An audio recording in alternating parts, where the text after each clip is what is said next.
তুই যদি 2 ফোঁটা চোখের পানি ছেড়ে একবার আল্লাহ বলে ডাক দে, আমি আল্লাহর ছেলে নাই মেয়ে নাই, আমি বড় আদর করে তোরে বানাইছি। ও বান্দা, তুই জবানটা দিয়ে যখন আল্লাহ বলে ডাক দিবি, আমি আল্লাহর কুদরতি অন্তরে তুফান মায়া রহমতের ঢেউ, আমি আল্লাহ রহমতের দরজা খুলে দেই আর বলি, বান্দা তুই যা দরকার চা, আমি এখন তোর জন্য সব বরাদ্দ দিয়ে দেব। এই জমিনে আল্লাহর কাছে ভোর রাত্রে কান্না ছাড়া কেউ কিছু পায় নাই। যত নবী, যত সাহাবায়ে কেরাম ওই রাতের কান্নার আওয়াজ, যত আল্লাহর খাঁটি গোলাম সবাই ভোর রাতে কান্নার আওয়াজ দিয়েছেন। আর একটা দোয়া কবুলের সময়, রোজাদার যখনই দোয়া করবে তখনই কবুল হবে। তবে রোজাদারটা রোজাদার হতে হবে। ওই রোজাও রাখবা, মিথ্যাও বলবা, ঝগড়াও করবা, এই রোজাদার হলে হবে না। রোজাদার তোমার চোখের রোজা, হাতের রোজা, কানের রোজা, পায়ের রোজা। অর্থাৎ রোজা মানে গুনাহ থেকে বেঁচে থাকো, পানাহার থেকে বেঁচে থাকো, আর রোজার দ্বারা তাকওয়া অর্জন করো। রোজা রাইখা যেমন খানার থেকে বাঁচলা, তাকওয়ার সবক আদায় করো, গুনাহ থেকেও বাঁচো, হাতেরও বাঁচাও, চোখেরও বাঁচাও। এইভাবে করিয়া তুমি যদি দোয়া করো সাথে সাথে কবুল। তবে এর মধ্যে আর একটা স্পেশাল সময় আছে, ইফতারি সামনে নিয়ে মাওলারে দোয়া করো, মাওলার কাছে বলো। ইফতারি সামনে নিয়ে দোয়া করবা, কসম আল্লাহর জায়গায় কবুল। কিন্তু আমাদের কপাল খারাপ, ইফতারির টাইমে এত কাজের আগ্রহ বেড়ে যায়, মহিলারও কাজের মধ্যে ব্যস্ত বানায় দিছে। আবার নিজে যা একটু সহযোগিতা করবে তাও করে না, খালি ভুল ধরে। বেসন কম হয়েছে কেন পেঁয়াজের মধ্যে, এবার শরবতে চিনি কম কেন, এই কেন কেন করতে করতে আজানি টের পায় না। আর মসজিদ টসজিদে যদি ইফতারি করা হয়, তো আর এক বাজার, আর এক বাজার। ইফতারির টাইমে, দোয়া কবুলের টাইমে দুনিয়ার কথা বলে মসজিদের ভিতরে বা বিভিন্ন অনুষ্ঠানে ইফতারির আয়োজন, বেশি মানুষ যেখানে বসে শুধু কথা কথা কথা, অথচ ওই টাইম চুপ করে আল্লাহর কাছে দোয়া করো। এই বরকতের মাস আর একবার পাবেন, গ্যারান্টি আছে। মায়ার নবী দোয়া করতেন, আল্লাহুম্মা বারিক লানা ফি রজব ওয়া শাবান ওয়া বাল্লিগনা রমাজান। ও যুবক, কয়দিন আর দুনিয়ায় বাহাদুরি করবা? তোমার মতো আমার মতো কত যুবক গত রোজায় ছিল, এই রোজায় নাই।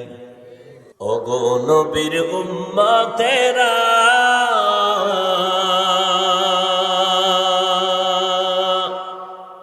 হয়ে আজি দিশাহারা, কোরআন হাদিসের চলো যখন যাহা চায় মনে,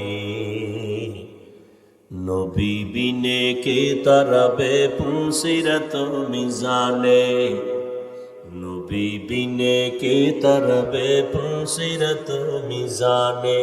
নবী আমার জীবন ভরে,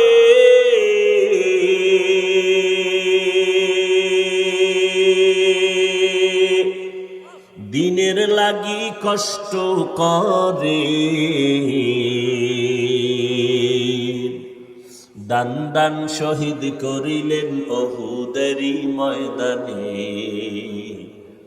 নবী বিনে কে তরবে পুসিরত মিজানে, নবী বিনে কে তরবে পুসিরত মিজানে। এমন এতিম নবী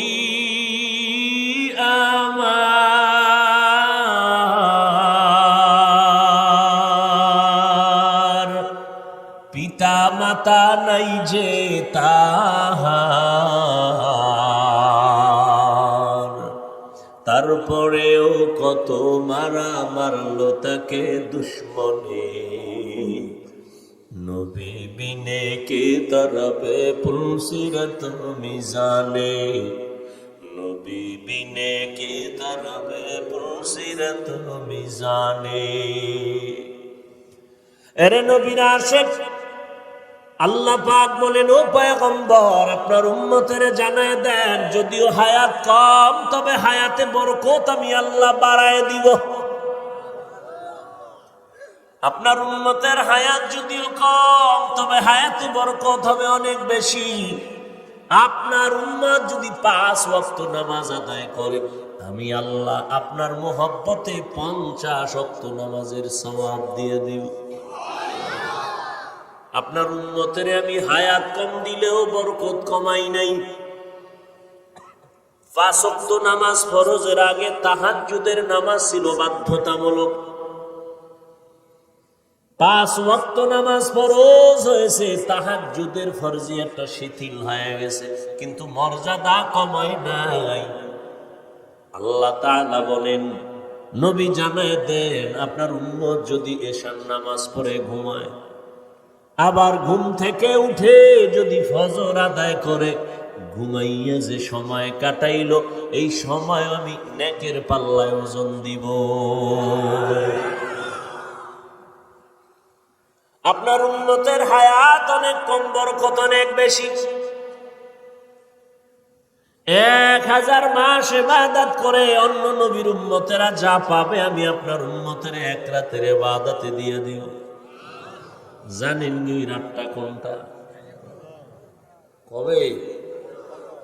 ইন্না আনজালনাহু ফি লাইলাতিল কদর ওয়া মা আদরাকা মা লাইলাতুল কদর লাইলাতুল কদরি খায়রুম মিন আলফি শাহর। 1000 মাস, এর থেকেও আরো বেশি, ওর সমান না, আরো বেশি। খায়রুন মিন আলফি শাহর, 1000 মাস থেকেও উত্তম। বলে কত বেশি? কয় যখন কোরআনের এই আয়াত নাজিল হইছে, তখন সর্বোচ্চ গণনার সীমা ছিল 1000। তাহলে বেশি কত? কয় এখন আসছে কত? লাখ, কোটি, মিলিয়ন, ট্রিলিয়ন, বিলিয়ন, কিয়ামত পর্যন্ত যত আসবে, এর 1000-এর সাথে, 1000-এর সাথে লাগায় দাও। 1000 মাস ছিল, এখন 1000 লক্ষ, 1000 কোটি, 1000 মিলিয়ন, 1000 ট্রিলিয়ন, 1000 বিলিয়ন ইবাদত করলে যা পাবে, 1 রাতে মুহাম্মদের উম্মত তা পাবে।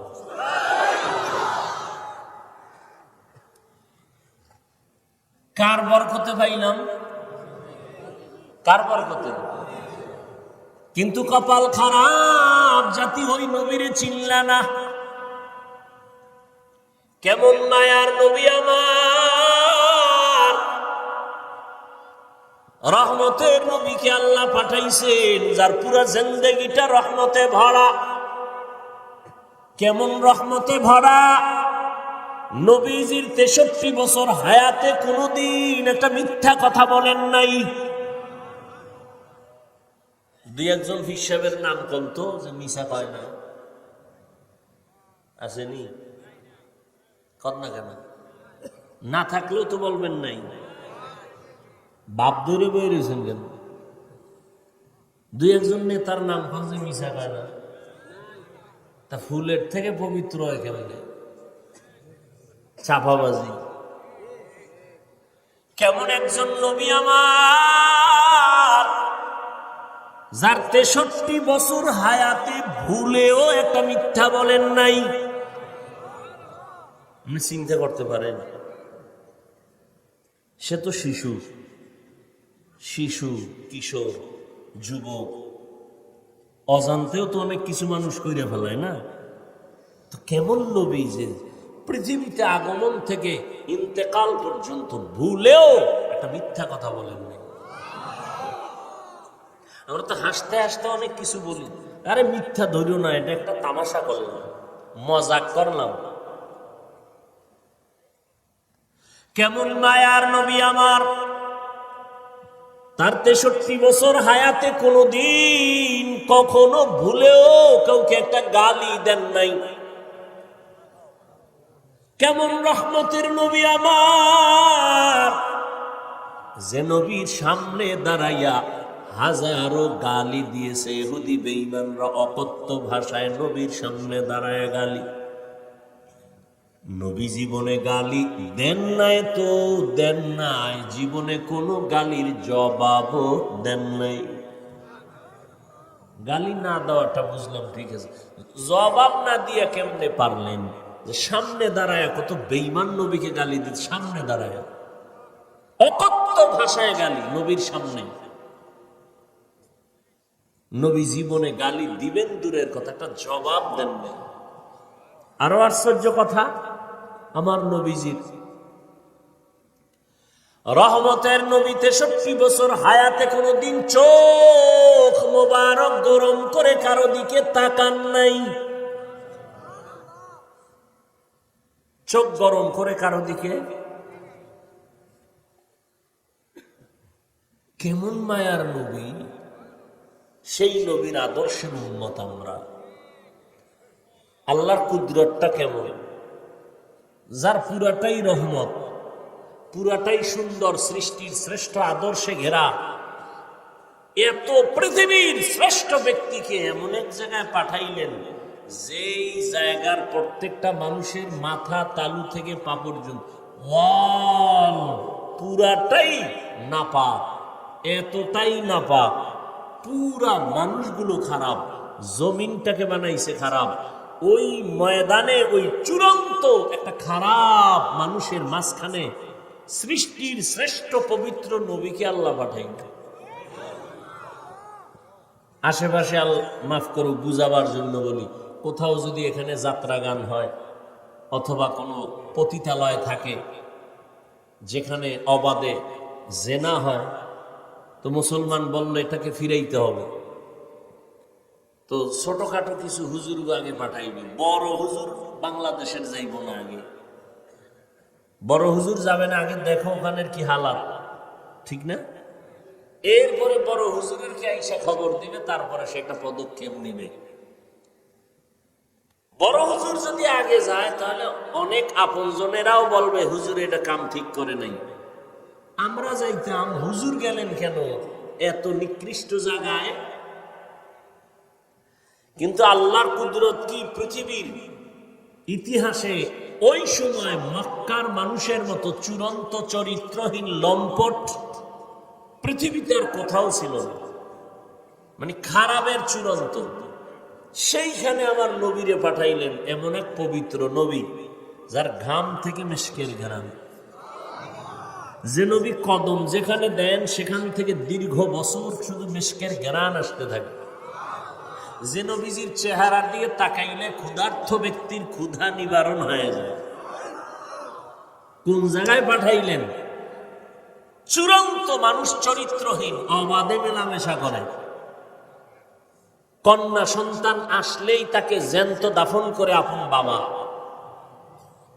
কতটা খারাপ! পৃথিবীর ওই জায়গায় একটা আল্লাহ ঘর বানাইছেন, শ্রেষ্ঠ একটা ঘর।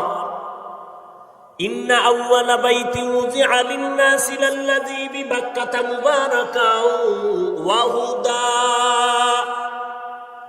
মুবারাকাও ওয়া হুদাল লিল আলামিন।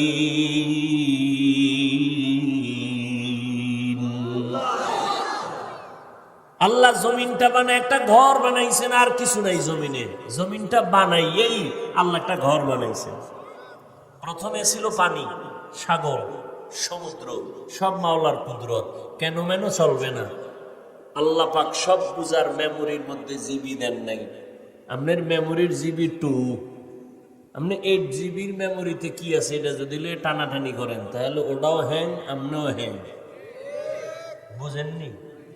তাহলে মানুষের মধ্যে মেমোরির জিবি আছে, কিন্তু বুঝেন না, মেমোরি কার্ডের সাইজ সমান না। কথা বলেন না কেন?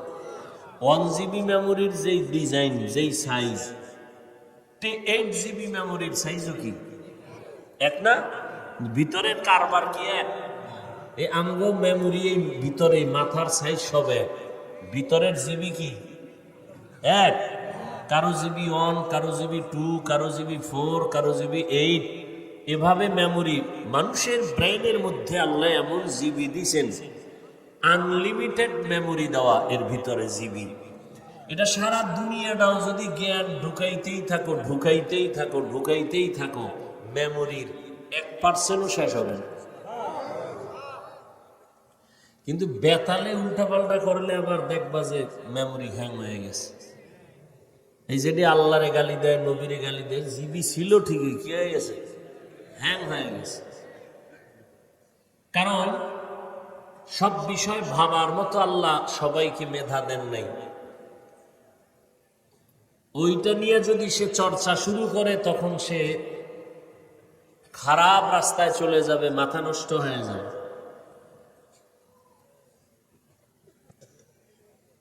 তো দুনিয়ার মধ্যে আল্লাহ প্রথম একটা ঘর বানাইলেন, নাম বাইতুল্লাহ। কোথায় বানাইছেন? মক্কা নগরীতে। কিসের ঘর এটা? ঘুমানোর ঘর, বসবাসের ঘর, ইবাদতের ঘর, হেদায়েতের ঘর। আল্লাহ জমিনটা বানাইয়া প্রথম হেদায়েতের ঘর কেন বানাইছেন? বসবাসের ঘর কেন বানান নাই? কারণ এই জমিনের চিফ গেস্ট হবে মানুষ, এই জমিনের প্রধান মেহমান মানুষ। আর এই মানুষ আল্লাহ পাঠাইবেন ইবাদতের জন্য। এ কারণেই ইবাদতের ঘর আগে বানাইছেন, বসবাসের ঘর বানান নাই। কারণ দুনিয়ার চিফ গেস্ট, প্রধান মেহমান মানুষ। এরা দুনিয়ায় প্রধান মেহমান যারা হবেন, এরা কি আজীবনের লেগে এক জায়গায় আসেন? কি প্রধান মেহমান কি দীর্ঘ টাইম থাকে? তার কাম শেষ, দৌড়, ঠিক না? তাহলে জমিনের প্রধান মেহমান কারা? এই আজীবন থাকা যাবে না। তো কেন আসছে? ইবাদত করবে। দুনিয়াতে মানুষ প্রধান মেহমান, কাম কি? ইবাদত। দুনিয়াতে করো ইবাদত, বসবাসের জন্য তোমার আল্লাহ স্থায়ী ঠিকানা বানায় রাখছেন জান্নাত। কোথায়? আমেরিকায়, ঢাকা গুলশানে এমন জান্নাত আল্লাহ বানায় রাখছেন যে জান্নাত চোখ কোনোদিন দেখে নাই, কান শুনে নাই, অন্তর কল্পনাও করে নাই।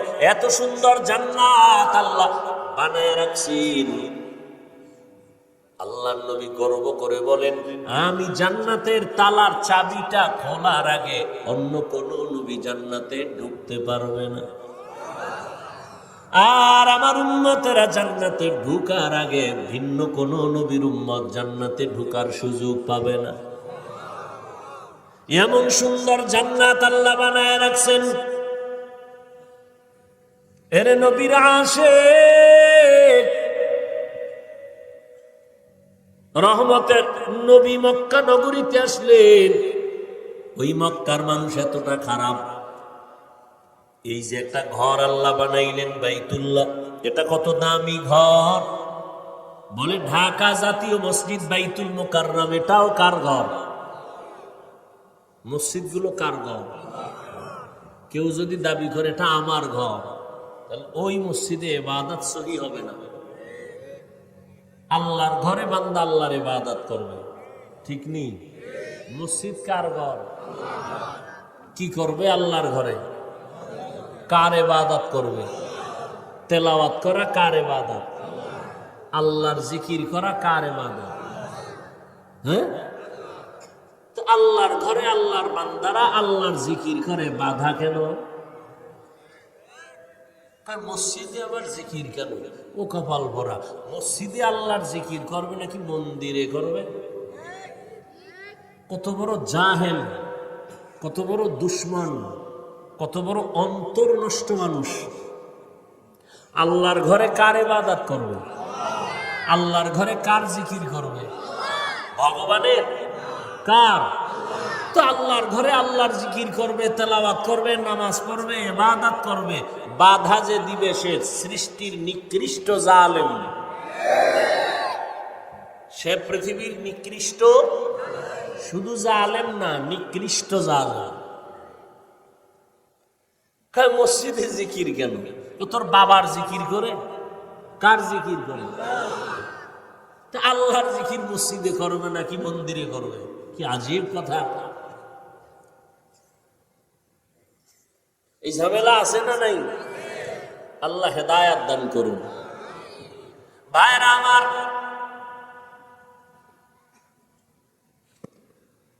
হ্যাঁ, এমন একটা বাইতুল্লাহ, জাতীয় মসজিদ আল্লাহর ঘর, তবে বাইতুল্লাহর সমান নেই।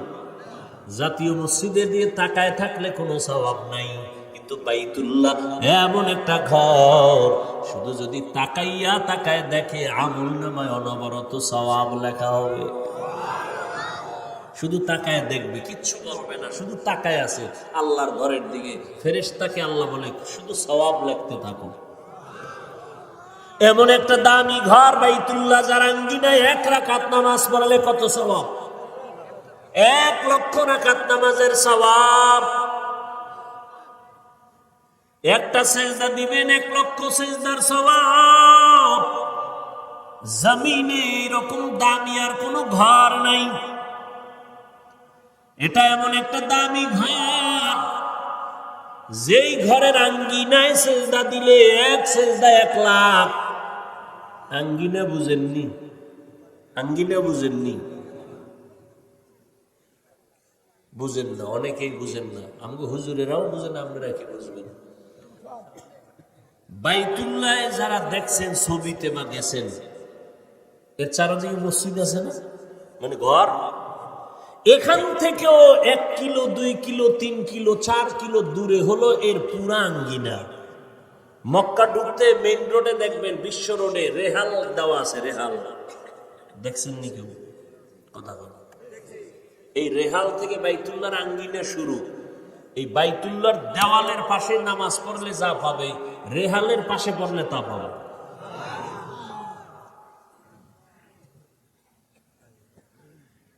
আমরা অনেকে মনে করি যে বাইতুল্লাহর এই ভিতরে ঢুকতে পারলে সওয়াব। হ্যাঁ, তবে জামাত অংশগ্রহণ করা, একই সাথে একই জামাতে সুন্নত অনুযায়ী সব একটু বেশি হতে পারে। তবে মহিলাদেরকে পুরুষের সাথে নামাজের সাথে এক জামাতে নামাজ পড়ানো সম্পূর্ণ নিষেধ। পুরুষ বাইতুল্লাহর পাশে গিয়ে যা পাবে, মহিলা হোটেলে বয়ে নামাজ পড়লে তা পাবে। আল্লাহ যদি মহিলাকে হোটেলের মধ্যে নামাজ পড়াইয়া বাইতুল্লাহর পাশের সওয়াব দিয়ে দেয়, আপনার আপত্তি আছে? আপনি ধাক্কাইয়াই মহিলাকে এরপরে বাইতুল্লাহর পাশে নিয়ে আসবেন, পুরুষের নামাজের পাশে দাঁড় করাবেন, ওনার নামাজও শেষ, পুরুষেরটাও শেষ।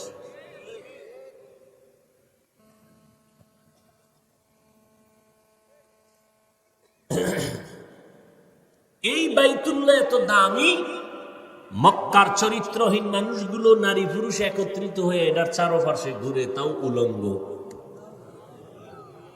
কতটা খারাপ! আর সেখানে আসছেন কে? রহমাতুল্লিল।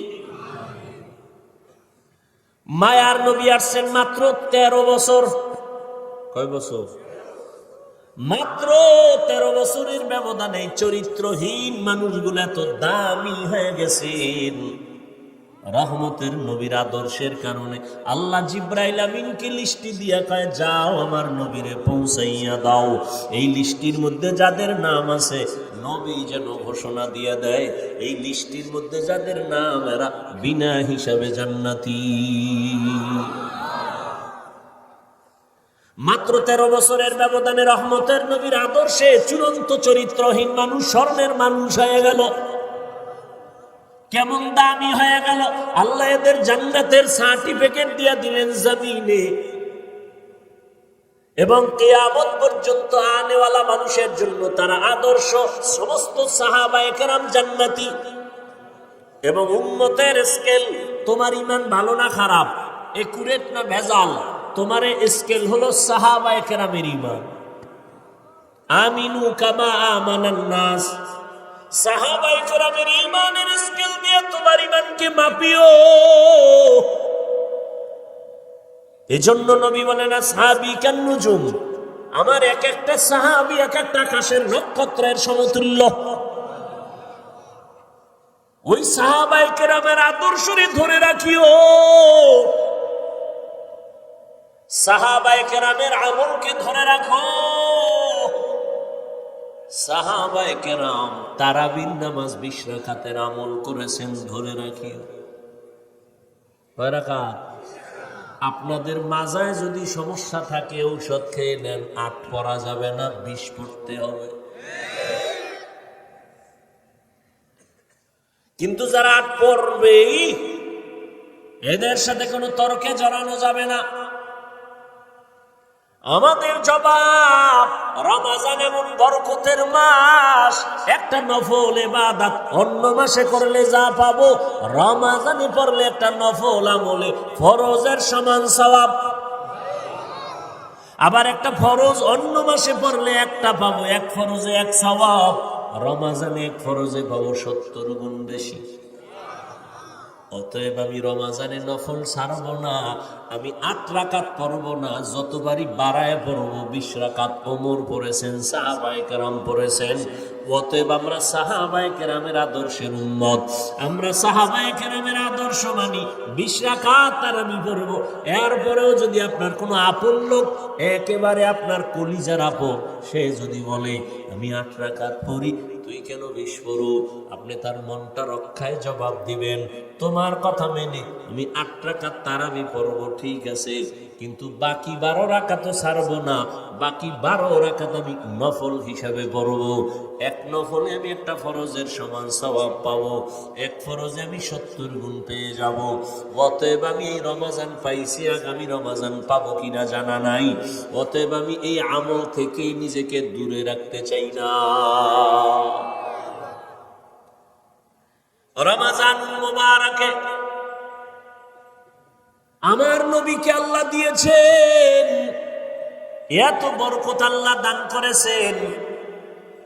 এই রমজানে বান্দা বেশি বেশি কোরআন তেলাওয়াত করো, কারণ আমার নবীর কাছে কোরআন আছে। নবী কোরআন শরীফটা আমাদের কাছে আমানত রেখে গেছেন। ও উম্মত, কোরআনটা ধরে রাখবা, সম্মান কমবে না। রমজানে তুমি কোরআন তেলাওয়াত চালু করে দাও। ইমামে আজম আবু হানিফা 61 বার রমজানে কোরআন খতম করেছেন। ইমাম শাফিঈ রাহমাতুল্লাহ আলাইহি 60 বার কোরআন খতম করেছেন। এর নবীর আশিক উম্মতের দল রমজানে বেশি বেশি নামাজ, বেশি বেশি তেলাওয়াত, জবানে আল্লাহর জিকির করবেন, দরুদের আমল করবেন। যারা তেলাওয়াত পারেন না শিখবেন। কোরআন শিখতে 20 দিন লাগে, 20 ঘন্টা। কয় ঘন্টা? 20 ঘন্টা লাগবে। প্রতিদিন তারাবির পরে ঘুমের আগে 1 ঘন্টা সময় দেন। না পারলে সাহারি খাইয়া ফজরের নামাজের পরে 1 ঘন্টা সময় দিয়া মাত্র 20 রমজানে কোরআন শিখে ফেলেন। প্রথম রমজান থেকে 20 রমজানে কোরআন শিখে ফেলবেন। যেদিন চললে পড়তে পারবেন, সেদিন নামাজে দেখবেন কি মজা। যারা পারেন না তেলাওয়াত চালু করে দেন। আপনার মেয়েকে কোরআন পড়ান, রমজানে কোরআন পড়তেই হবে। দেখে দেখে কোরআন পড়ার ফজিলত বেশি। তার মানে কি তারাবির মাত্র ভেতরে মোবাইল খুলে কোরআন দেখবেন? হ্যাঁ, খবরদার। রমজানে বেশি বেশি ইবাদত আর তাহাজ্জুদের নামাজটা পড়বেন, যেটা 11 মাসে সম্ভব না, এটা রমজানে সহজ। কারণ সাহারি খাওয়ার পুরো টাইম হলো তাহাজ্জুদের টাইম। অতি গভীর হয় রজনী যখন, নীরবে প্রভুর নাম জপিও তখন। প্রভুর করুণা যদি পাইবারে চাও, গভীর রাতে উঠে প্রভুর গুণগান গাও। কি পরিমাণ আল্লাহর দুশ্মন হইলে কয়, আমার ঘরে কি ভাতের টান আছে, আমি রোজা রাখবো কেন? আমার কি ভাতের অভাবে রোজা রাখি? কি রোজা রাখি কার জন্য? আল্লাহর সন্তুষ্টির জন্য রোজা রাখি। রোজাটা শুধু আখিরাতের সওয়াব এতটুকুই না, শরীরের মহা ঔষধ। মহা আর কিছু কপাল পরারা রোজারে বানাইছে রোগ। রোজা রাখলেই রোগ বাড়বে। আর আল্লাহর আশেক যারা, এরা বানাইছে রোজারে ঔষধ। যে আমার রোজাই হলো রোগের ঔষধ, আমি রোজা রাখলেই সুস্থ। আমি রোজা রাখবো আল্লাহ, আমি রোজা একটাও ভাঙবো না, তুমি রোজার বরকতে আমাকে সুস্থ করে দাও। আর নিমক হারামের গোষ্ঠীরা বলবে রোজা রাখলে গ্যাস বাড়বে, রোজা রাখলে অসুস্থতা বাড়বে, পেটে সমস্যা হবে। যে যেমন নিয়ত করে তার ফলাফলও কি এমনই হবে। ও আল্লাহর বান্দারা ভালো করে বুঝেন, রমজানের এই রোজা ছাড়া যাবে না। বালেগ বালেগা, ও পর্দার আড়ালের আম্মা জানেরা, বোনেরা, প্রাপ্ত বয়স্ক যদি বয়সে উপনীত হয়ে থাকেন, রোজা ভাঙ্গা যাবে না। নবী বলেন বিনা কারণে যদি একটা রোজা ভেঙ্গে দাও, সারা জিন্দেগি যদি রোজা রাখো, এর বরকত আর পাবা না। একটা রোজার দাম কত? বলে একটা উড়ন্ত জন্মগত একটা কাক, একটা কাক জন্ম লগ্ন থেকে যদি উড়তে থাকে, উড়তে উড়তে উড়তে উড়তে কাকের হায়াত বেশি, কমপক্ষে 1000 বছর। একটা কাকের হায়াত কমপক্ষে 1000। এই 1000 বছর যদি উড়তেই থাকে, উড়তে উড়তে বুড়ো হয়ে গেছে, কত দূর গেছে গেছে তো কাগজ কলমে হিসাব মিলবে? হ্যাঁ, নবীজি বলেন এক রোজার কারণে একটা কাক জন্ম থেকে 1000 বছর যদি উড়িয়া সামনে যায়, ও কত দূর গেল। এক রোজাদার এক রোজার কারণে জাহান্নাম থেকে তত দূর পিছনে গেল। এরে আল্লাহর বান্দারা, রোজার মধ্যে তাহাজ্জুদের এই সুযোগ হারাবেন না, খবরদার। 2 রাকাত নামাজ পড়বেন সাহারি খাওয়ার আগে বা পরে।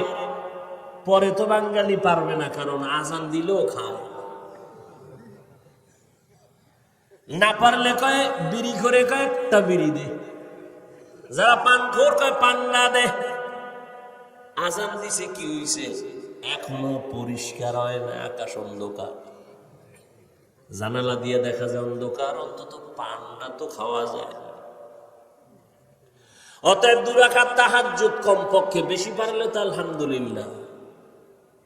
ওই টাইমে আমার আল্লাহ প্রথম আসমানে আসেন, আল্লাহর কাছে বলবেন, আল্লাহ তুমি যদি তৌফিক না দাও, আমার দ্বারা সম্ভব না, আমার ছেলেটা দ্বীনের উপরে নাই, তুমি হেদায়েতের মধ্যে ঢুকায়া দাও।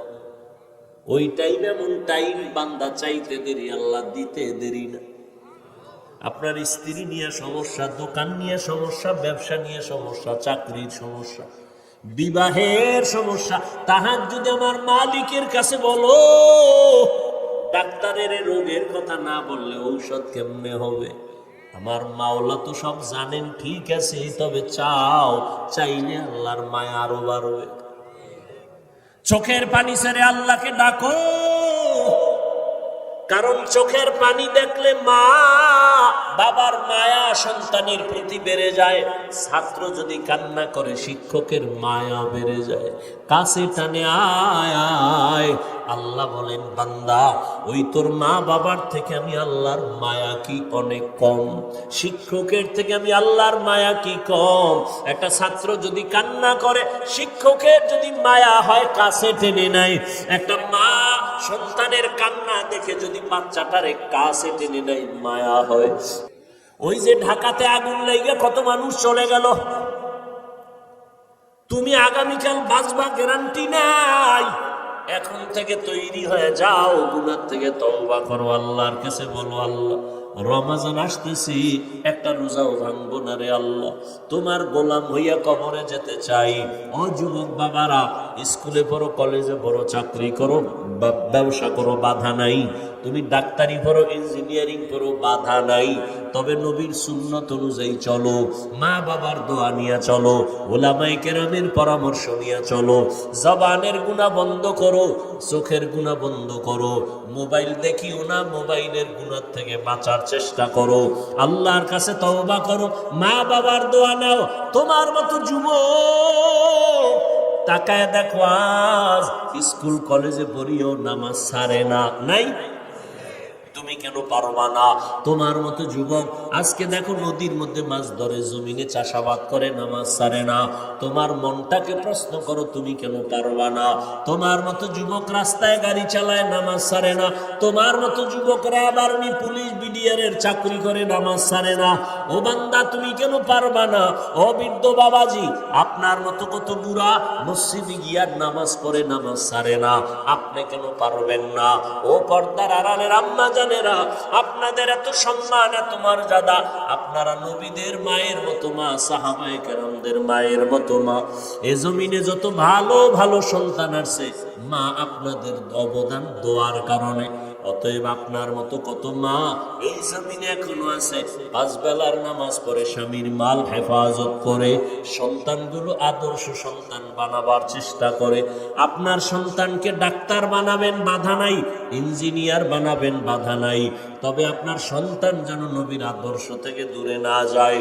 আল্লাহর কোরআনটা পড়াইয়া নবীর আদর্শের ডাক্তার বানায়া যাবেন, আপনার জীবন ধন্য। ওই সন্তান আপনার জন্য কোরআন পড়ে দোয়া করবে। এখন থেকে তৈরি হয়ে যান, আল্লাহর কাছে তওবা করেন। ও যুবক বাবারা, মা বাবার দোয়া নিয়ে সামনে আগাও। মা বাবার দোয়া ছাড়া কোনোদিন সফলতা অর্জন করতে পারবা না।